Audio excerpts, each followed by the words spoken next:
Why is Target targeting your children for membership in the LGBTQ sex religion? We're here in May, yet the LGBTQ AAIP hashtag plus $ squiggly emoji pride is in full swing, especially for your children, especially at Target.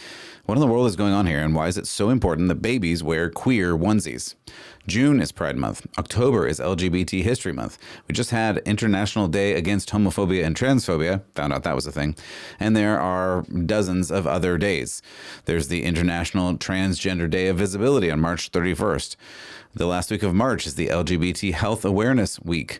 There's Lesbian Visibility Day, Pansexual Day, Pride Month. We just talked about that. International Non-Binary Peoples Day. I can't even say some of these things.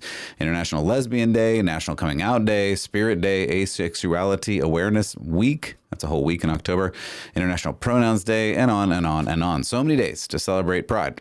Basically comprises the whole calendar, or it will shortly. This is a new religion with prophets, priests, and kings, celebrations, parades, flags, rites, rituals, and indoctrination of the very youngest children, apparently. It would be easy for us to sit back and be quiet about all of this and just hope it goes away.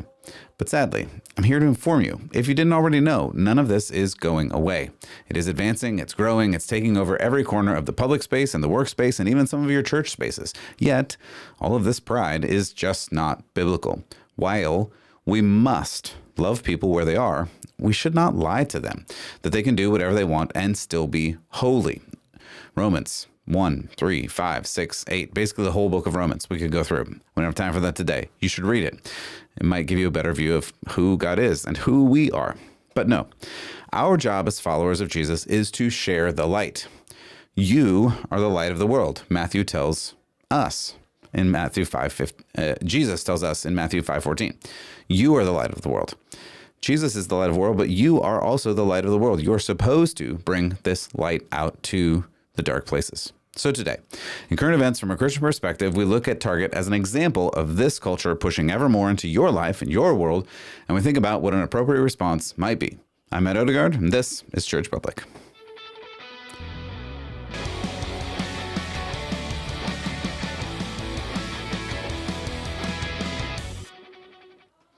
Welcome back once again to Church Public. I'm Matt Odegaard, your host as always, and appreciate you stopping by today. If you're listening on audio, I really appreciate that. If you want to see this video, we had a little trouble with some of the social medias the other day. I'm still working to get that particular episode up on video. For whatever reason, they just don't like it. So my hope is this video will also be up on there. If not, audio listener, you may be the only one that gets to hear or see it. But anyway, the goal is to get the video as well as the audio out to you as soon as I can. If this is interesting, important, helpful, if it gives you a perspective maybe that you didn't have or you want one of your friends to have, feel free to like it, subscribe, share, hit the notification button, give a rating, do all those good things. I appreciate it. This is a labor of love, and I just want to help you know how to live out your faith in this wild and getting wilder, crazy world that we live in. So with all that said, let's get to some news. All right. So, the biggest one today is Target. Target is targeting your kids. That's just what's really going on. And I have to say, unfortunately, that this is kind of a PG-13 episode. I'll keep it clean, but there's no way to talk about some of these things without saying what they are and what they are doing. And the reason we have to talk about these things, even though I really don't want to, is if you or anyone in your family, including your children, walk into Target anytime, you're going to literally come face to face with this. In most of the Targets that I've seen, it's at the very front of every store. That's how they have positioned this. So you're going to run into it, and I don't want to talk about it, but we have to talk about it because if you go to Target, even if you go to some other stores, Target is not alone in this, but they just happen to be the one that is highlighted the most today. You're going to see it and you're going to come into contact with it. And it's unfortunate. I wish we didn't have to talk about it. I wish we never had to talk about it. But the reality is this culture has forced our hand and said, well, this is what they want. So we have to talk about how to deal with it from a Christian perspective. That's why we look at this and other options like this from a Christian perspective. So first, let's look at this video. This is a person, social media user Morgan with two N's, or Morgan, sorry, I always say Morgan, anyway, whatever, Morgan, two N's. And she went in, took some video of Target. We're just going to take a look at this and then talk about it. Here at Target, because I heard that their new Pride collection was out. So let's take a look. This is a special swimsuit. It is invented for tucking. Live, laugh, lesbian. Are they amoebas? These don't even look like people. Queer. This right here. These are baby clothes. They say that grooming isn't happening, then why are there Pride baby onesies? Trans people will always exist. This is the ugliest shirt I've ever seen. I don't care if you're queer. Why would you wear this? This is ugly. Kids going to a pride parade. You got a little pride skirt for your kid. Super queer. It's like a superpower. Honestly, Target, what is going on? This is pretty disgusting. A whole collection for Pride. The tucking. All right. So if you couldn't see any of that, again, that's one of the reasons why I hope that the video makes it out on this one. I'm going to really try to get that for you as soon as I can. But if you're listening on audio, you may want to see some of that on video. You may not. But anyway, we'll describe a little bit of it. I think a couple of the biggest ones are, trans people do exist, or we need trans people. And it's one of those questions of like, well, do they exist or do they not? Like, can a man actually literally biologically become a woman? That's a question mark.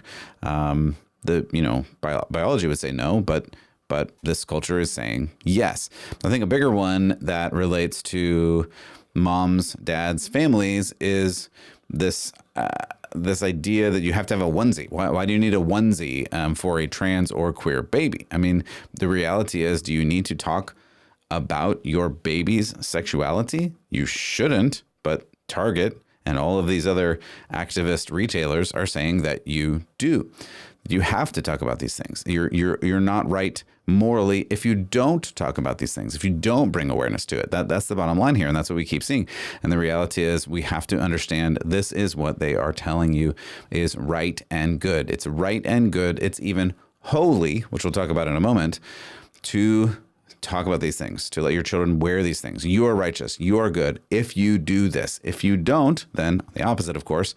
You are unholy. You are unrighteous. You are bad. You are bigoted. You are all the phobes.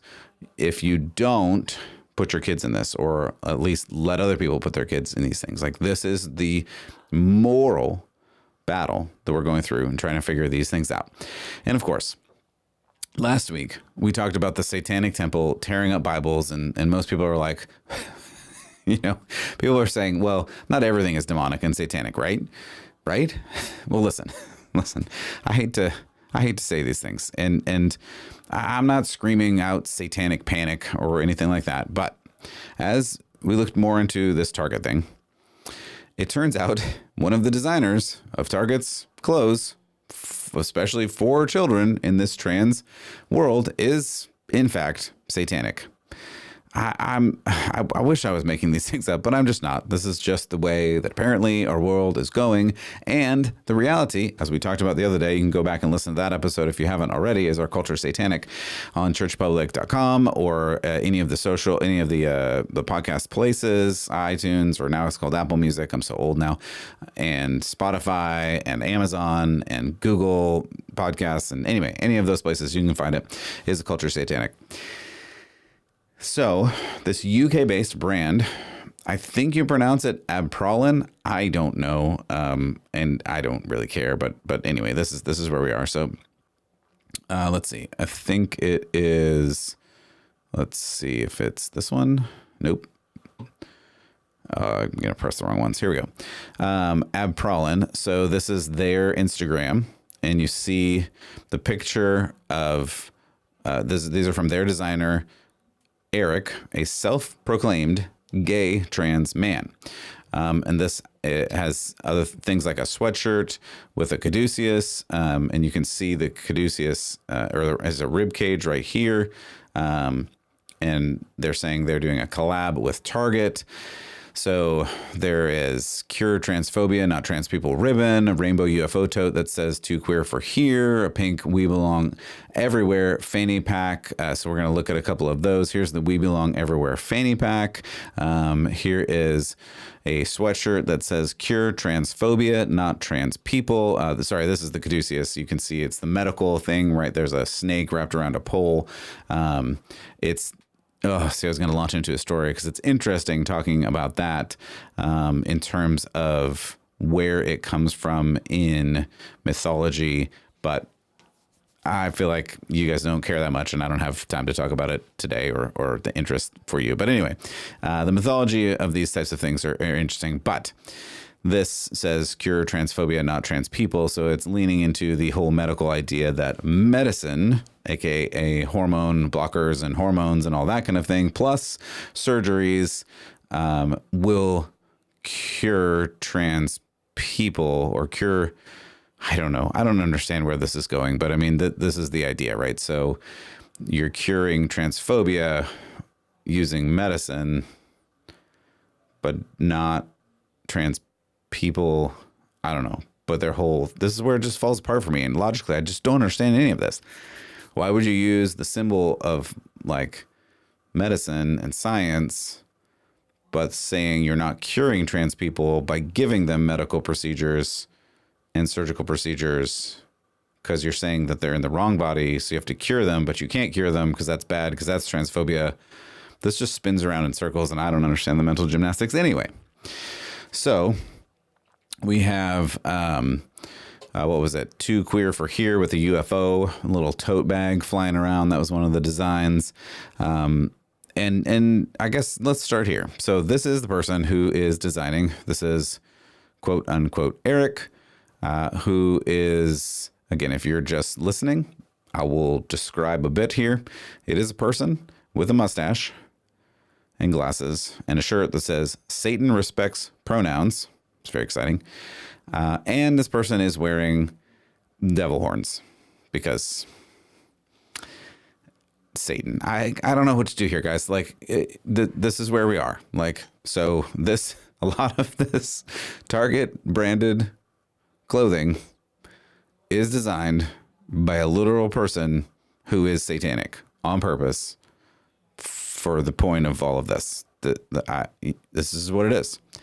So, I mean, one glance at this designer's website and Instagram, there's dozens of designs there. I couldn't even clip them all. You can go and look at it, though I don't recommend it.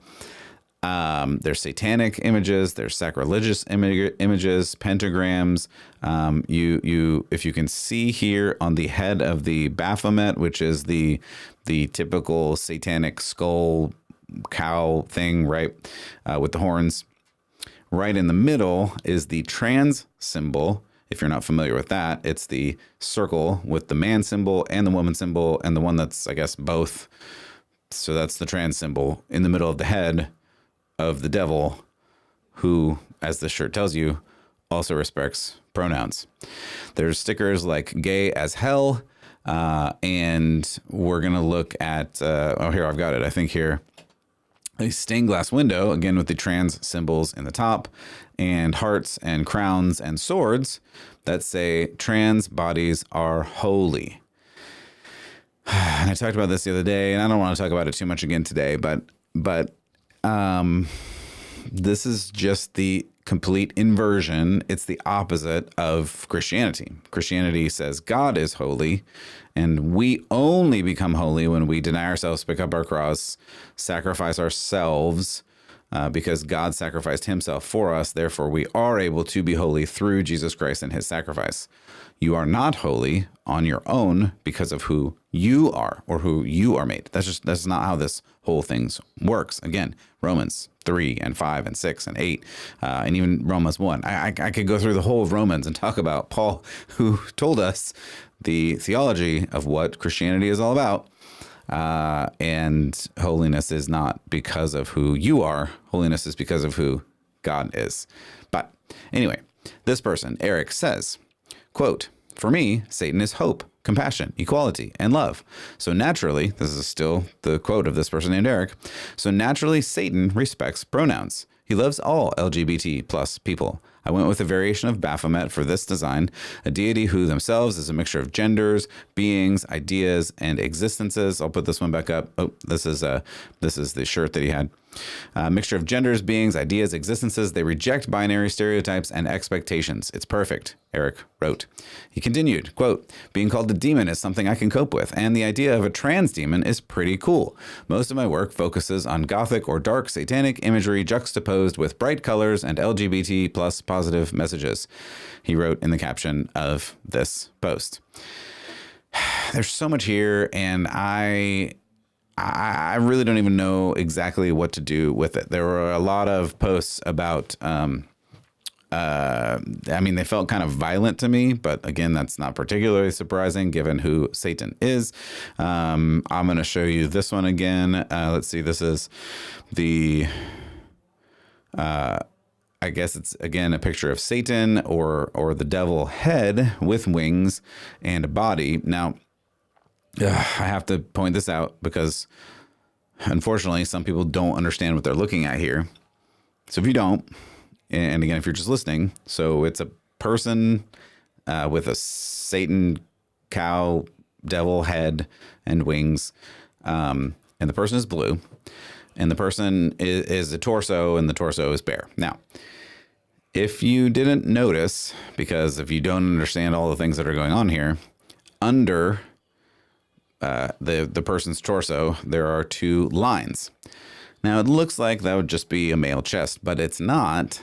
What those lines symbolize is top surgery. And top surgery is removing female tissue, breast tissue, to make the female look more like male. So that is, in fact, what we're looking at here. This image is the animated version of a trans woman, man, I can't even keep it straight. But anyway, a woman who has tried to become a man through surgery. And it's really sad. It's really sad to me that this is where we are as a culture.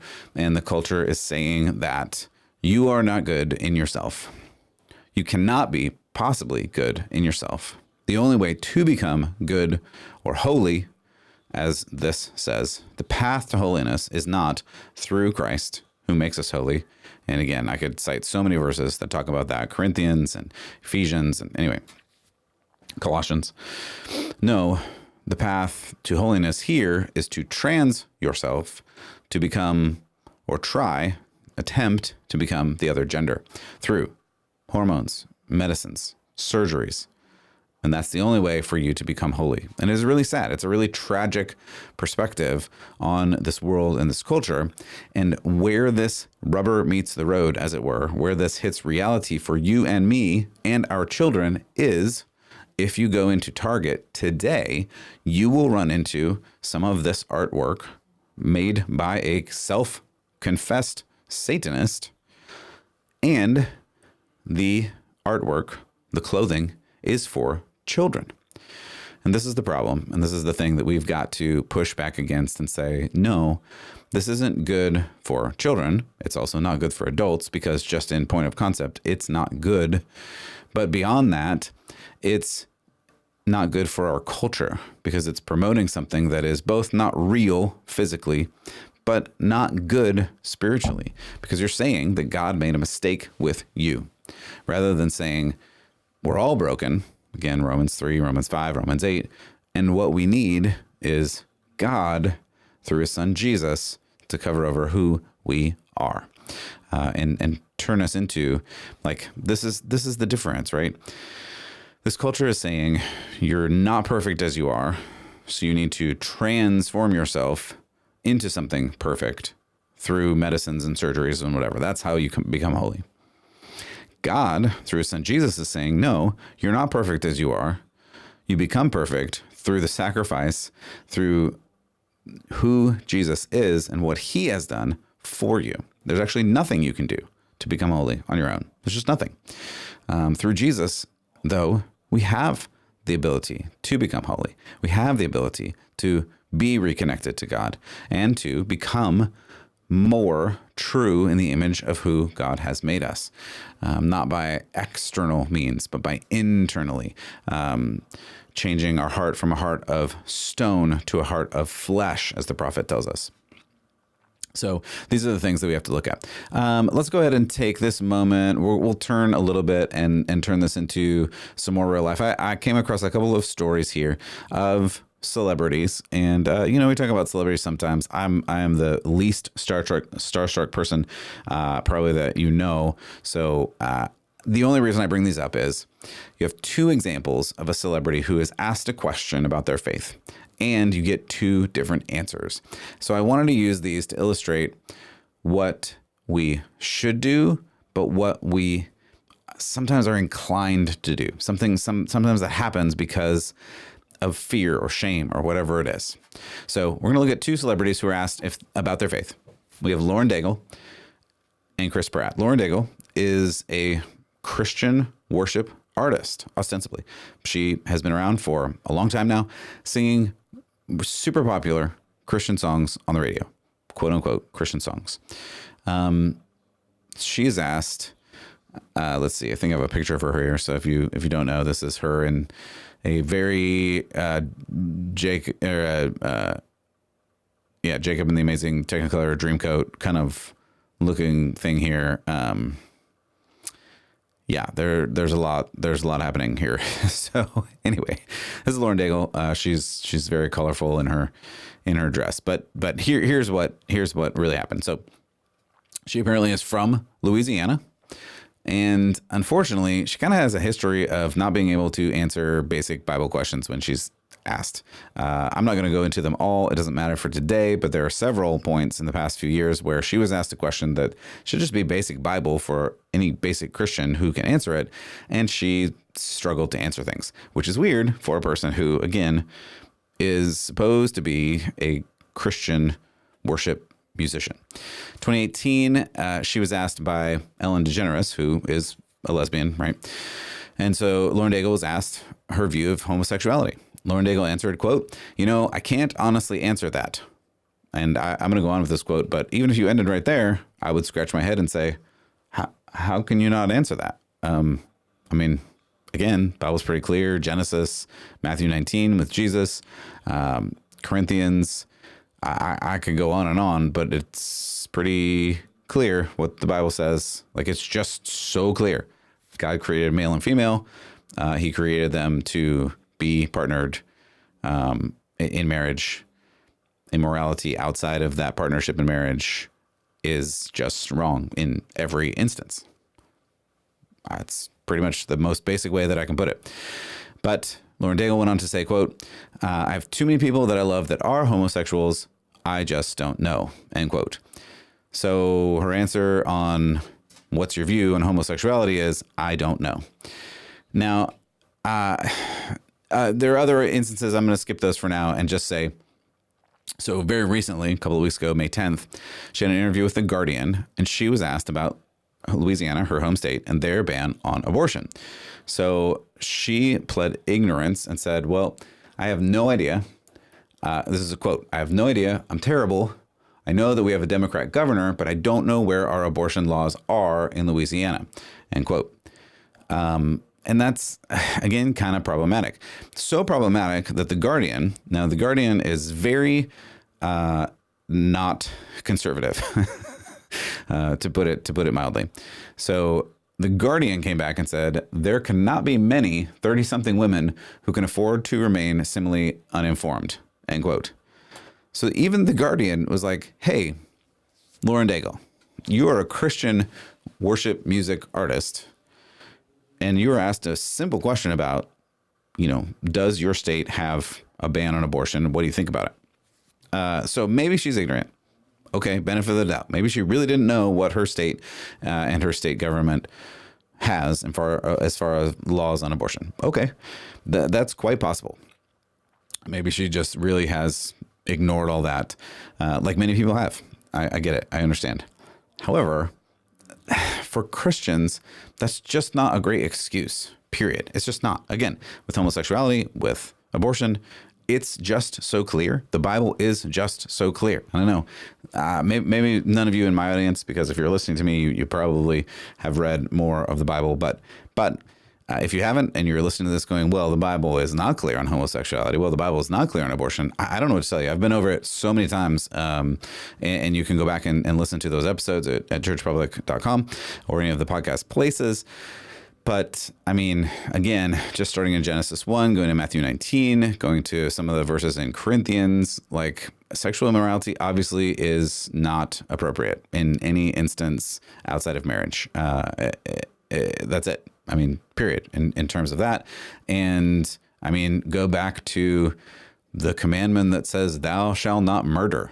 I mean, that's the quickest and easiest way I can say abortion is killing a child. So don't kill people. I mean, like there is not an easier way that I can put that.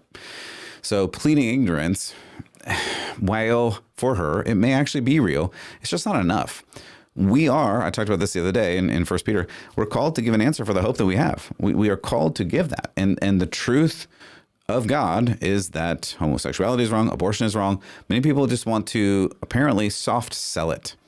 It feels like to try to protect God because God is just the big bad sky daddy or something. And so they just want to kind of soft sell it. And so people won't think badly about who God is and that God has rules and you got to follow these rules. And so he's kind of a bad guy.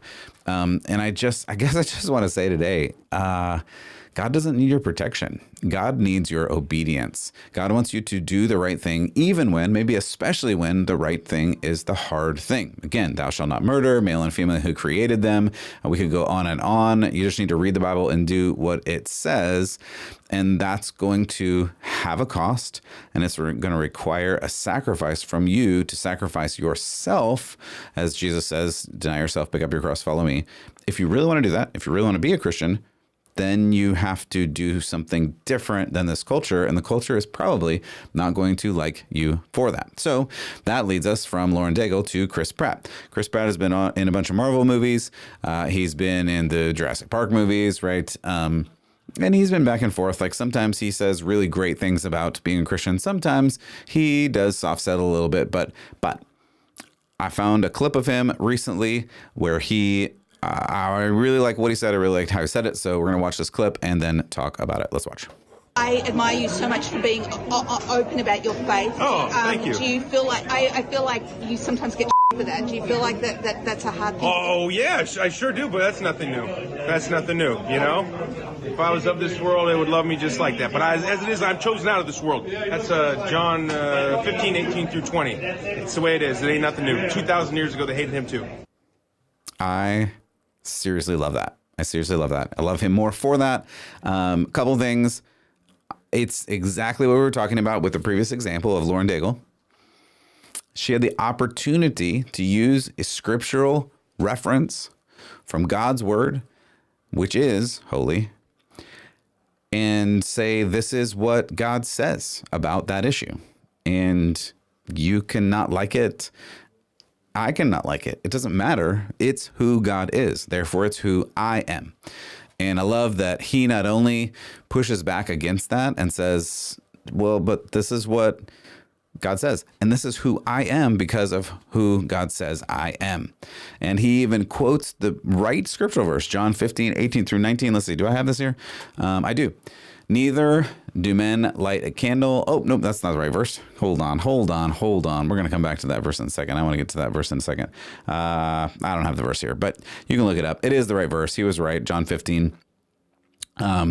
It just says that, we're going to have trouble in this world. And the world hated me, so it's going to hate you. And this is the reality. I mean, gosh, guys, I say this all the time. That we're just going to experience trouble. Chris Pratt ends in the end there.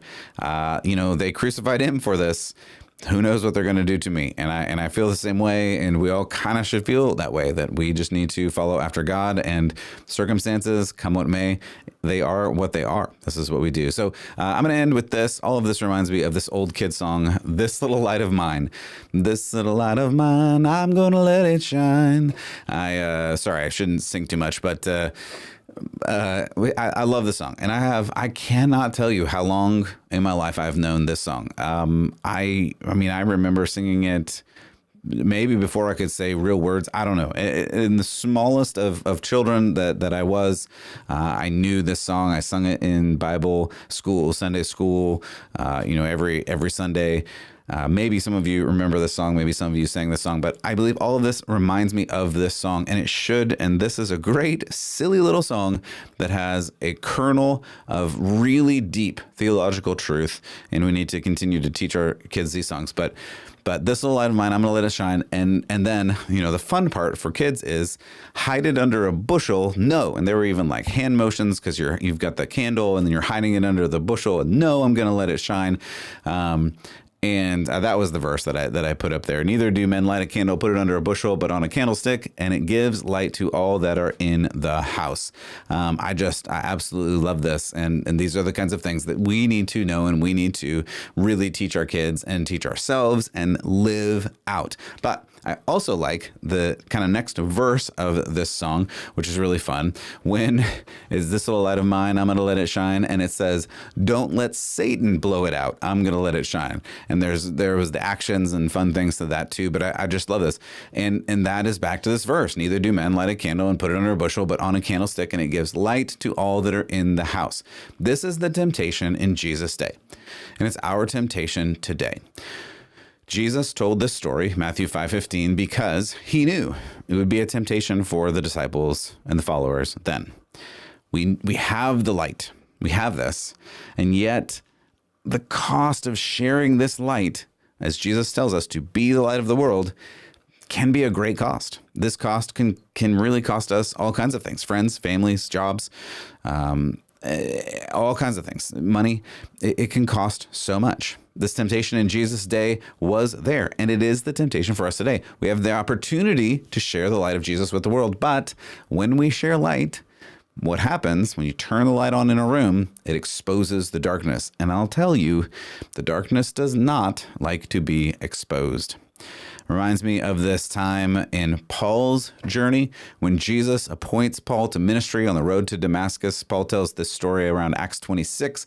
And Jesus tells him to be a witness to the Gentiles, Acts 26:18, to open their eyes so that they may turn from darkness to light and from the power of Satan to God, that they may receive forgiveness of sins and a place among those who are sanctified by faith in me. 26:18 Acts. And that's the reality of it. You're going to turn from darkness to light, and the darkness is not going to like that you're exposing the darkness. Because later, Paul reminds me, we do not wrestle against flesh and blood, against rulers, against authorities, against the cosmic powers over this present darkness. Did you hear that? The darkness. And against the spiritual forces of evil in the heavenly places. Ephesians 6:12. So he goes on to say, put on the full armor of God. He talks about the armor of God. I did it a little while ago. I think it's on the channel somewhere. Maybe I'll do another series on the armor of God, because it's so great the way Paul explains the armor of God and how we can cover our head and our heart and everything when we put on the armor of God. I'm not going to go into it right now because I'd talk for another 20 minutes and you're tired and you got to go do other things. But I just want you to know the way to do this is in there. The instructions are in there. The silly little acronym of Bible, basic instructions before leaving Earth, that we're supposed to read the Bible and do what it says. It's just really important for us to grab onto that and to know how to do that. And to know how to do that, we just simply open our Bible and read it and do what it says. Start in John, start in Matthew, start in James, and read about this spiritual battle and how there is spiritual armor from God that we have access to, that we can use. And it's not as complicated or as weird or as scary as that sounds, because we have Jesus, and Jesus has overcome the power of sin, the power of death, the power of the grave. And he who is greater is in me, just as he has done all those things. That's talking about Jesus. So it reminds me of this song that I had learned so many decades ago, This Little Light of Mine, I'm going to let it shine. And I do hope the same for you, that this little light of mine, you are going to let it shine as well. So for Church Public, I'm Ed Odegaard, and as always, I hope that you will keep the faith.